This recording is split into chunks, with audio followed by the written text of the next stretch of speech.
জলপাইগুড়ি সদর ব্লকের সাতকুড়া এলাকায় সরকারি নির্ধারিত মূল্যের চেয়ে বেশি দামের সার বিক্রির অভিযোগে ক্ষোভে ফুঁসছেন কৃষকরা। অভিযোগ, কৃষকদের বিল না দিয়েই প্রতি বস্তা সারের জন্য নির্ধারিত দামের তুলনায় কয়েকশো টাকা বেশি নেওয়া হচ্ছে। এই অভিযোগের ভিত্তিতে কৃষি বিভাগের উদ্যোগে সহকারী কৃষি অধিকর্তা অর্থাৎ এডি এর নির্দেশে 3 জন সার ব্যবসায়ীকে শোকজ করা হয়েছে। কৃষি দপ্তর বিষয়টি তদন্ত শুরু করেছে। স্থানীয় কৃষকদের দাবি, সরকারি নির্ধারিত মূল্য অনুযায়ী 50 কেজি একটি সারের বস্তার দাম 1700 টাকা, প্রতি কেজি 34 টাকা, কিন্তু বাস্তবে তাদের কাছ থেকে একই বস্তার জন্য 2250 টাকা পর্যন্ত নেওয়া হচ্ছে, অর্থাৎ প্রতি কেজিতে প্রায় 11 টাকা বেশি গুনতে হচ্ছে কৃষকদের। সাতকুড়া এলাকার অধিকাংশ কৃষকই চা বাগান ও কৃষিকাজের উপর নির্ভরশীল। হঠাৎ করে সারের এই মূল্য বৃদ্ধিতে চাষের খরচ বেড়ে যাওয়ায় তারা চরম সমস্যায় পড়েছেন। অনেকেই আশঙ্কা করছেন, এভাবে চলতে থাকলে চলতি মরশুমে চাষাবাদ ব্যাহত হতে পারে। অন্যদিকে অভিযুক্ত সার ব্যবসায়ীদের দাবি, তারা ইচ্ছাকৃতভাবে দাম বাড়াননি। তাদের বক্তব্য, ডিলারদের কাছ থেকেই বেশি দামে সার কিনতে হচ্ছে, তাই বাধ্য হয়েই বেশি দামে বিক্রি করতে হচ্ছে। এদিকে কৃষি দপ্তর জানিয়েছে, সরকারি নিয়ম লঙ্ঘনের প্রমাণ মিললে সংশ্লিষ্টদের বিরুদ্ধে কঠোর প্রশাসনিক ব্যবস্থা নেওয়া হবে। বিষয়টি নিয়ে কৃষকদের মধ্যেও ব্যাপক উদ্বেগ ছড়িয়েছে। সাতকুড়া থেকে আমাদের প্রতিনিধি মনি রায়ের রিপোর্ট, ডিটিডি নিউজ বাংলা। সার কিনে আপনারা কিভাবে প্রতারিত হচ্ছেন? আমি 22 মাসে সার নিয়েছিলাম 9180 টাকা, যেখানে এই ইউরিয়া লেখা ছিল 266 টাকা, তার দাম নিচে 400 টাকা।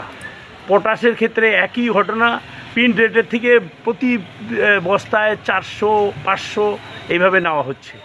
এইবার কথা বললে সেরকম সদুত্তর নাই। উনি বলেন যে আমার দাম বেশি, আমি কি করব।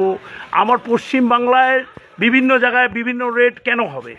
আজকে মনে করেন আমাদের এখানে ইন্দুরা যেটা প্রিন্ট আছে, রাসাখোয়ায় দাম হলো 1900 টাকা, সাতকুড়ায় হবে 2200 টাকা। এটা কেন হবে? তারপরেও বিভিন্নভাবে আমরা যখন সারের দোকানে যাই, ওনার কথাবার্তায় এই সার পাওয়া যাবে না, এই পাওয়া যাবে না, প্রিন্ট দিতে হবে, আমার অসুবিধা, তোমার জমির কত কাগজ আছে, জমির কাগজ। আমরা কৃষক, আমরা কেন জমি কত আছে আমরা সারের দোকানকে জানাবো?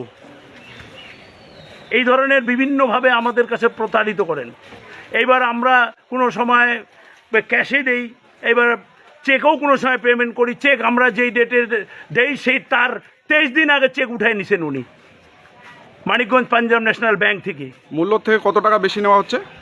মূল্য থেকে ইউরিয়া 266 প্লাস জিএসটি 380, 120 টাকার মতো বেশি নিচ্ছেন। আর ডিআইবি?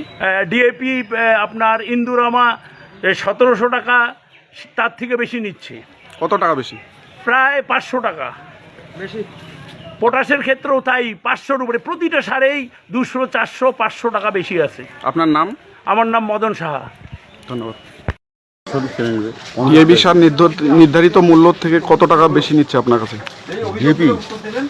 ডিএপি এমনি খুচরা বিক্রি 27 টাকা, এখানে ডিএপি নিচ্ছে 45 টাকা।